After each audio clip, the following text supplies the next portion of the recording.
In the dim silence of a recording studio, Michael Jackson sat alone.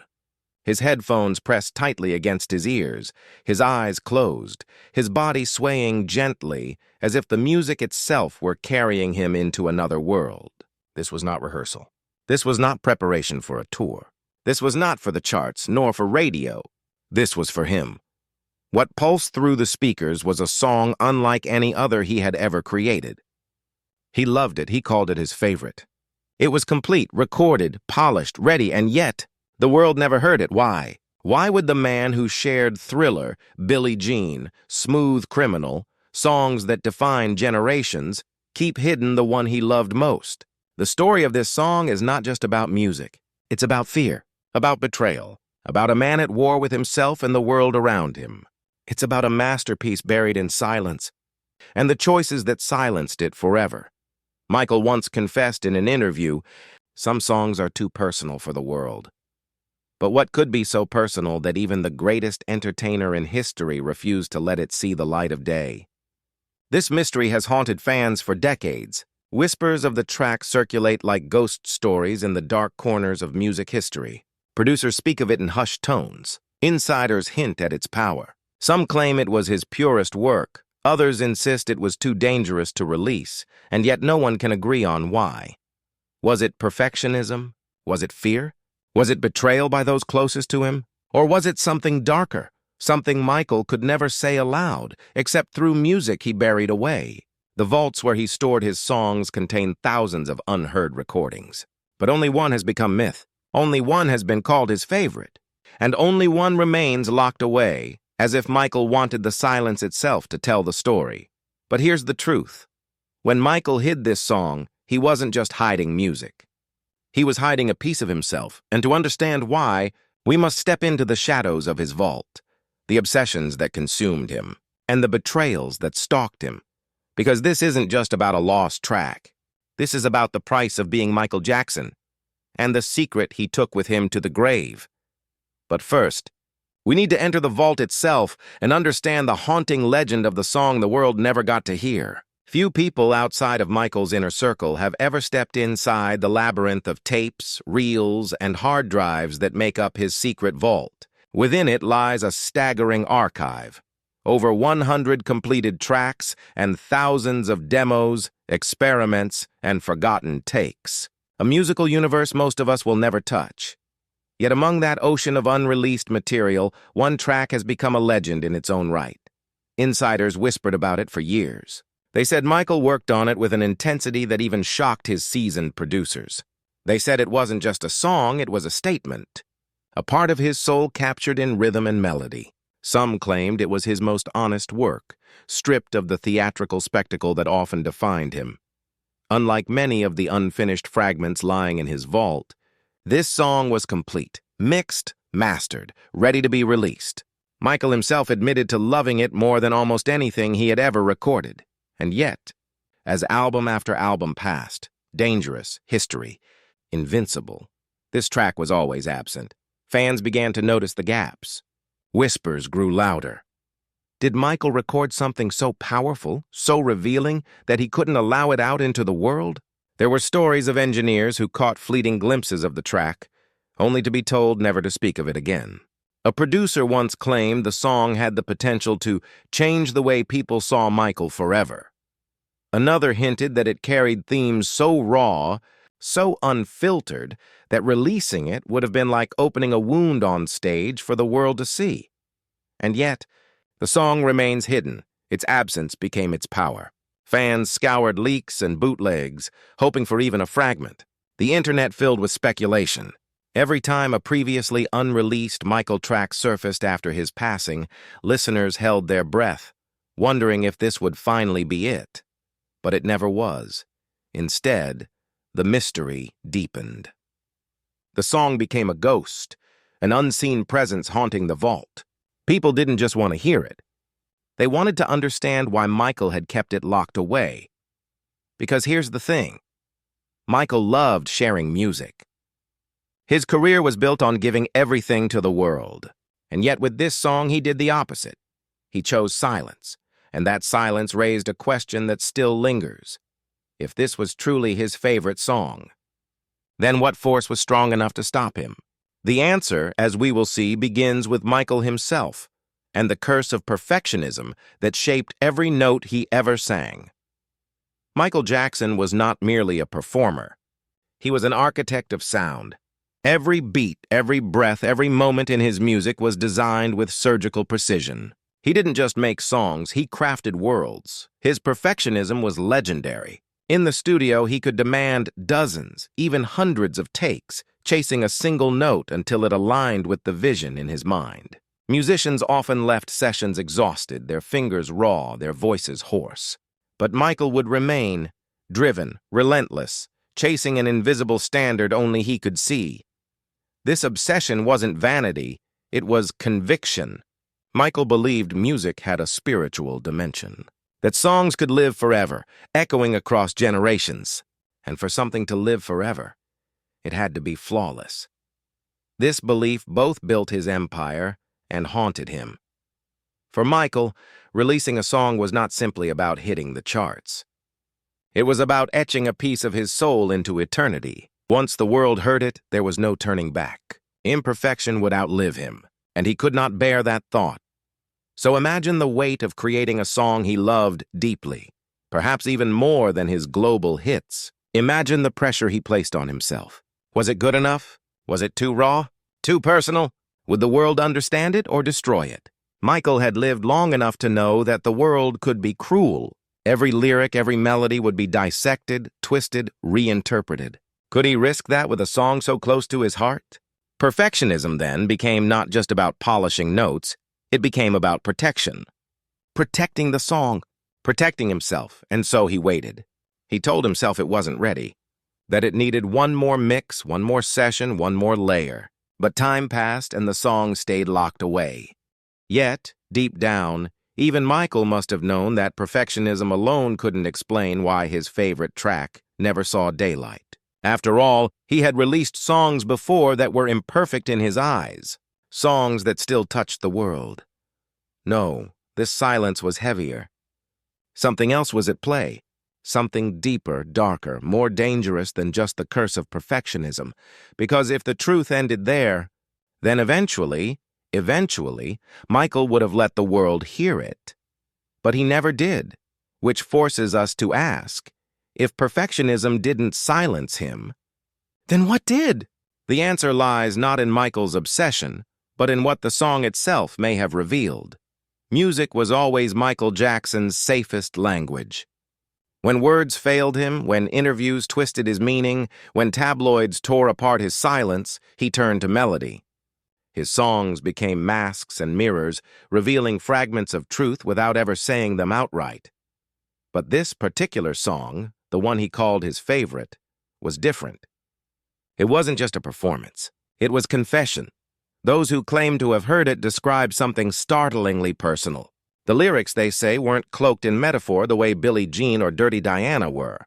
They weren't wrapped in fantasy like Thriller or Smooth Criminal. This song was raw, direct, like a diary he accidentally left open. Some hint it spoke of betrayal. Others believe it revealed heartbreak so deep it cut through the very fabric of his guarded persona.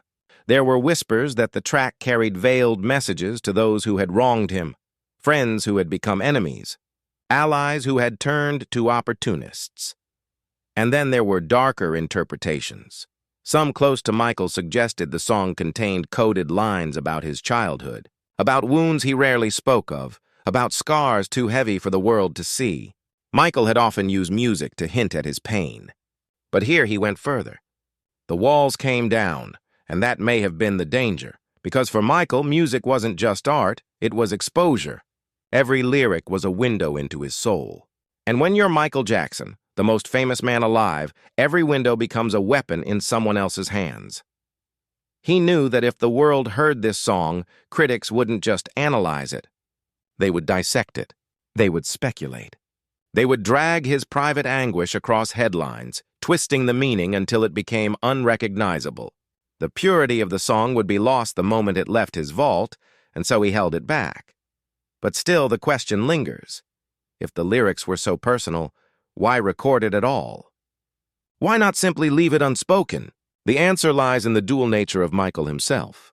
He needed to release his pain, but he feared the consequences of letting others hold it.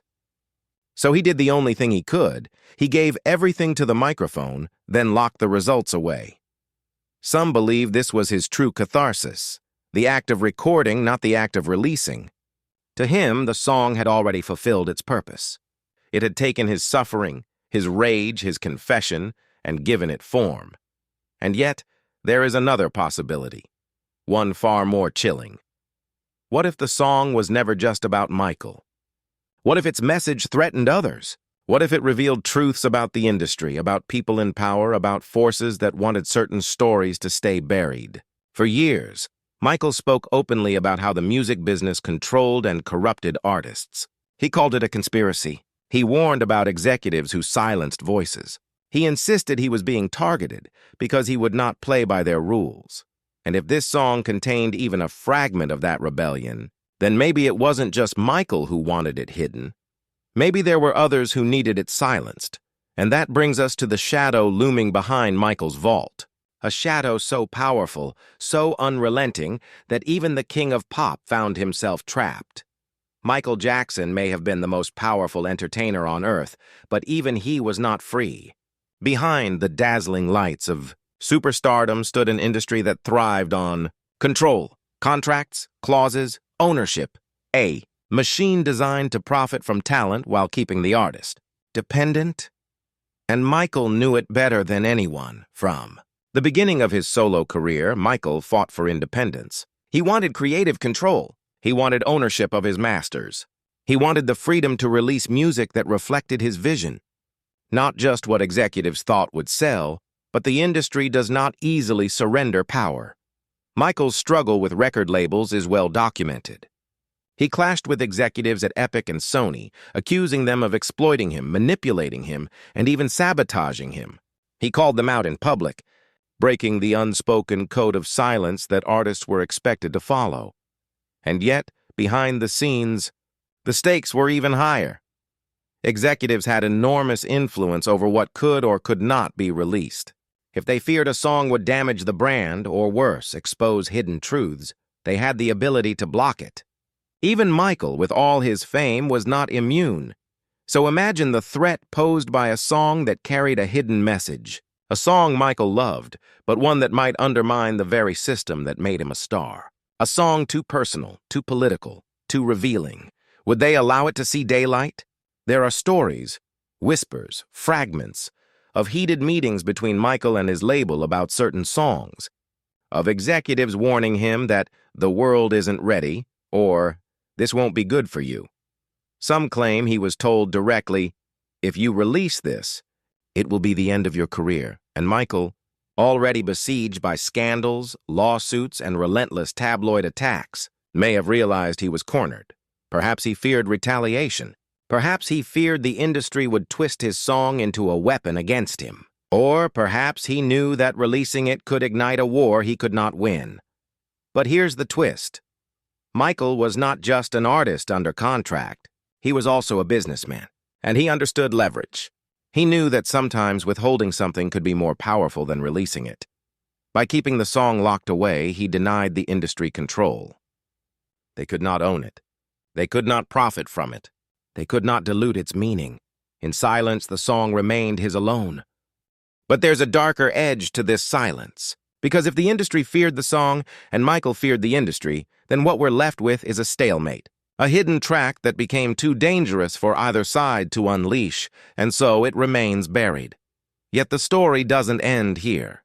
Because what happened in the studio during those sessions, the betrayals, the leaks, the warnings, suggest that Michael wasn't just silenced by contracts, he was silenced by those closest to him, and that betrayal would cut deeper than any executive's order. But to understand that, we need to step back into the studio itself, where trust was broken, secrets were spilled, and the favorite song of Michael Jackson became a weapon in a game he could never win. The recording studio was Michael Jackson's sanctuary. Inside those padded walls, time seemed to stop. Here he could be himself. No flashing cameras, no invasive headlines, no mobs waiting outside. Just the man, the music, and the microphone. But in the later years, even that sanctuary began to crumble. Michael trusted very few people. He had seen too many betrayals, too many secrets sold to the tabloids for a quick paycheck. He had seen confidants become informants, friends become liabilities, and colleagues become enemies. His paranoia wasn't baseless. It was survival. And when it came to his favorite song, that paranoia reached its peak. Several studio insiders whispered of incidents where snippets of unreleased tracks, songs no one was supposed to hear, mysteriously leaked. Michael would react with fury and heartbreak. He would storm out, demand to know who had betrayed his trust, and sometimes shut down entire sessions for weeks. This was not just about piracy or lost revenue. For Michael, it was personal. Each leak felt like someone stealing a piece of his soul and selling it to strangers. And the favorite song? It was guarded even more fiercely. He restricted access, sometimes allowing only a single engineer to handle the tapes. He gave explicit instructions: no copies, no backups, no discussions. It was treated like state secrets hidden inside the vault. Why? Because Michael feared what would happen if it escaped. Some reports suggest he received warnings. People close to him advised against releasing it, claiming the song would destroy him. The lyrics, they said, were too raw, too direct, too exposing. Others went further, insisting that if the wrong people heard it, Michael would face retaliation, not just from critics, but from forces within the industry itself. But betrayal doesn't always come in dramatic confrontations. Sometimes it comes quietly, in the form of whispers behind closed doors. There were engineers who later hinted that they had been pressured to reveal details about the song. There were business associates who hinted that executives were aware of its existence and kept close tabs on it. Even among his inner circle, loyalty was fragile. Everyone wanted a piece of Michael, and for some, the temptation to exploit his secret was too strong. So what do you do when the one place you thought was safe, the studio, becomes compromised? Michael withdrew deeper into himself. He became more secretive, more protective. The more he sensed betrayal around him, the more determined he became to lock away his most precious creation. And perhaps at some point, he asked himself a terrifying question. What if the people closest to me want this song buried? Not because it isn't ready, but because they fear its truth? If that was the case, then Michael's silence was not just a choice. It was a necessity, a way of keeping power over the one thing they couldn't take from him. And yet, that silence had another effect. It turned the song into something far greater than music. It became legend. The longer a secret is kept, the more powerful it becomes. As years passed, Michael's favorite unreleased song grew into a myth whispered among fans, critics, and insiders. It was no longer just a track in a vault. It was the lost masterpiece, the crown jewel of his hidden catalog. Every artist has unreleased material. The Beatles, Prince, Bowie. But Michael's mystery stood apart. Because this wasn't just another demo, another unfinished idea, another track left behind. This was the song he supposedly loved above all others, the one he guarded most fiercely, and the absence of sound created its own echo. Every time a new posthumous album emerged, fans scoured it with trembling anticipation. Was this finally it? Would they at last hear the piece of Michael's soul he had hidden away? But no. Each time, the lost masterpiece remained missing, deepening the hunger and intensifying the myth. This myth carried its own kind of power. By never releasing it, Michael may have achieved something even greater than putting it on the charts. He created a song that could never disappoint. A song that existed only in the imagination. Perfect, untouchable, beyond criticism. Because here's the brutal truth about fame. The moment you release something, it ceases to belong to you. It belongs to the critics, to the fans, to the machine that dissects and consumes art. Michael had seen it happen with every single he ever dropped, but by withholding this track, he retained ownership. He preserved its purity.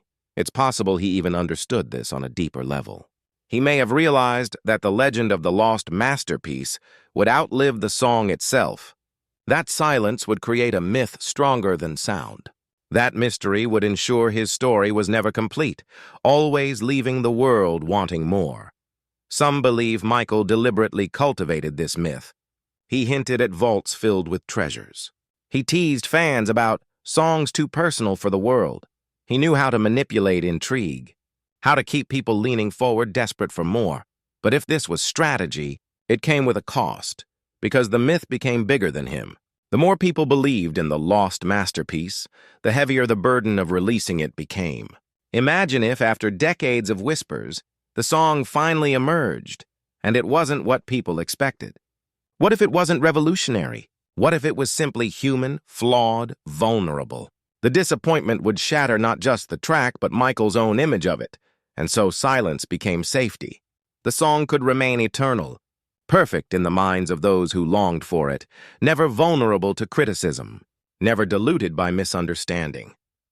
But myths have a way of haunting the living, because as the legend grew, so too did the weight of the question. Why would Michael Jackson, who gave the world everything, keep his favorite song locked away? And if the answer wasn't perfectionism, if it wasn't just industry politics, if it wasn't just betrayal, then perhaps the truth lies somewhere even deeper, in the pain that bled into every note, in the solitude he carried like a shadow, in the silence he chose, not just for the world's sake, but for his own survival. And that is where our journey now turns, into the pain behind the notes, and the man who chose silence not as weakness, but as the only way to protect himself. Music was always Michael Jackson's escape. But the deeper you listen to his songs, the more you realize it was also his cry for help. Beneath the beats that made the world dance, there was pain. Hidden, subtle, but undeniable. The child star who grew up under blinding spotlights never had a chance to be a child at all. Every note he sang carried the weight of expectations, the burden of fame, and the scars of a life that was never truly his own. By the time Michael recorded the song he would later call his favorite, he was already carrying a mountain of pressure, lawsuits, betrayals, media frenzies, loneliness. A life where every friendship was suspect, every handshake potentially dangerous, and in that song, insiders say, all of that poured out. The melody was heavy with sorrow. The lyrics revealed isolation, longing, and mistrust. It was as if he was holding up a mirror, not for the world, but for himself. The music became therapy, an outlet to release what he could not say in interviews or press conferences. But here was the tragedy. If the song was therapy for Michael, releasing it would undo the very healing it provided. Because once the world got its hands on those lyrics, they would no longer belong to him. They would be twisted, analyzed, weaponized. Headlines would shout interpretations he never intended. Critics would pick apart every line, every pause, every metaphor, until the purity of his confession was gone. For a man already bruised by relentless scrutiny, that was unbearable. So Michael kept it locked away. The track was his secret sanctuary, the one place where he could admit his pain without fear of distortion. The act of recording it was enough. To release it would have been to expose the very wound he was trying to protect. Friends who knew him best often said, Michael lived in a constant tug-of-war between two selves. The artist who wanted to give everything to the world, and the man who wanted to protect the fragments of himself that remained untouched. This song sat at the very center of that conflict. It wasn't just music, it was survival. And yet, as much as Michael tried to protect himself, the walls around him were crumbling. The betrayals mounted. The lawsuits multiplied.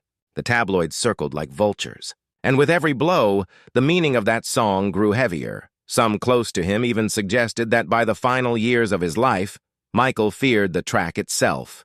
It was too honest, too vulnerable, too dangerous to be left in the hands of anyone else. But in the end, he couldn't destroy it. He couldn't erase it, because despite the pain woven into its notes, it was still his favorite. A reflection of the truth he carried, the truth no one else could hold. And so, he made a decision that would shape the rest of his legacy. He would guard it. Keep it in the vault, a song too personal to be performed, too revealing to be released. But in his final days, something shifted. He revisited that vault, returning to old tapes, unfinished tracks, and forgotten melodies. And there, once again, he faced his secret masterpiece, and what happened in those last years with the vault may explain why the song never surfaced, and why it may never be heard at all. In the twilight of his life, Michael Jackson became almost obsessed with his vault. He would spend long nights in studios, poring over old recordings, revisiting tracks that hadn't seen the light of day in decades. Some he laughed at, others he wept over. To him, the vault wasn't just a collection of songs, it was a diary of his entire existence. Among the piles of reels and tapes, the favorite song still sat, untouched, waiting. Friends and collaborators who were with him during those years recall how Michael would sometimes linger on it. He would listen, he would close his eyes, and then almost reluctantly he would stop the tape and move on. It was as if he wanted to release it, but couldn't. There are stories of him debating with close confidants about the track. Some encouraged him to finally share it with the world. Others warned him once again, "Michael, this will only bring more pain." And Michael hesitated. He was torn between the longing to express himself and the fear of opening old wounds. Then came the rehearsals for This Is It, his final tour that was meant to mark a triumphant comeback. Michael poured everything into preparing for those shows, but behind the scenes, the vault still weighed on him. The favorite song was still there, lingering, demanding a decision he never made, and then his sudden passing. After his death, the vault became a battleground. Record labels, estates, producers, and heirs scrambled to access the treasures he left behind. Dozens of unreleased tracks trickled out in the years that followed. Some were remixed, some were unfinished demos. Some were marketed as New Michael, but the song, the one he called his favorite, remained buried. Why? Some argue it was because Michael left explicit instructions that certain tracks must never be released. Others believe the estate withheld it deliberately, fearing backlash or controversy. Still others insist the tape is hidden so deeply, perhaps even misplaced, that no one has managed to retrieve it. Whatever the truth, the result is the same. The song never left the vault, and with every passing year, its mystery grows heavier. Fans wonder if it will ever be heard, or if it was Michael's final wish that it remain in silence forever. What we do know is this: in his last days, Michael made a choice. He revisited that song. He considered it. And then, for reasons only he fully understood, he put it back into the vault. Was it an act of fear, or was it an act of control? The last defiant gesture of a man who refused to let the world take everything from him. The truth lies buried in that vault, and unless someone one day defies his silence, the world may never know. But there is one more chapter to this story. Because Michael's decision not to release his favorite song didn't just silence a track, it reshaped his entire legacy. And the world we're left with is haunted not just by the music we heard, but by the silence we never broke. And that silence leads us into the next part of our journey, a world without the song, and the myth it created. A myth that may prove more powerful than the music itself. The world often measures an artist by what they gave us. The albums, the singles, the performances that burned themselves into history. But with Michael Jackson, part of his legend now lives in what he withheld. Fans endlessly debate the identity of his favorite song. Some claim it's hidden among the vault recordings whispered about by insiders. Others insist we may have already heard fragments, unfinished demos, echoes and B-sides, pieces of something greater. But the truth is, we don't know, and that absence has created something extraordinary, because when a song remains unheard, it becomes more than music. It becomes myth. Consider this. Had Michael released the track, it might have landed like any other song, praised by some, dismissed by others, dissected by critics, forgotten by casual listeners. But by holding it back, by keeping it shrouded in silence, Michael transformed it into a symbol. It is the song that lives in every fan's imagination. Each person fills the silence with their own emotions, their own longings, their own reflection of what Michael meant to them. For some, it's a heartbreak ballad. For others, a protest anthem. For still others, a lullaby of healing. The mystery made the track eternal, But there's also pain in that silence. The world lost the chance to hear Michael at his most vulnerable. A piece of his soul remains locked away, hidden behind studio doors and estate politics. And so his story feels incomplete, like a sentence that ends without a period. This tension has fueled endless speculation. Every time an unreleased track surfaces, fans ask, is this the one? Every demo leak is dissected, analyzed, compared to whispers and rumors. Each time the hope rises, only to fade when the truth falls short. And in that cycle of hope and disappointment, the song grows more powerful. It has become the ghost note of Michael's career, the missing key in the melody of his life. Even after his passing, Michael still controls the narrative. The silence he left behind speaks louder than any lyric could. It forces us to listen not just to the music he gave us, but to the man behind it, the man who needed to protect something of his own. And that raises the final, haunting question. Was this silence Michael's greatest gift to himself? Or his greatest gift to us? Because in the end, the world without the song is also the world defined by it, and that brings us to the heart of the story, the myth that became his legacy. Here's the truth. Every great artist eventually loses control of their work. Once released, once public, the art no longer belongs solely to its creator. It becomes ours, consumed, judged, reinterpreted, loved, and sometimes misunderstood. But Michael Jackson did something different. By refusing to release his favorite song, he made a choice no label, no critic, no estate could undo. He held one piece of himself back. He claimed ownership over his own vulnerability, and in doing so, he left the world with something far more powerful than another single. He left us with a myth. Myths are stronger than facts. They outlive records, they outlive scandals, they outlive even the artists themselves. They leave open space for generations to imagine, to project, to dream. And Michael, whether consciously or instinctively, crafted his own myth in the silence of that vault. Think about it. We know Billie Jean. We know Thriller. We know Man in the Mirror. Those songs are monumental, but they are also fixed in time. The favorite song? It is timeless, precisely because it is unknown. And in that unknown, Michael achieved something rare. He became both the world's greatest entertainer and its greatest unsolved mystery.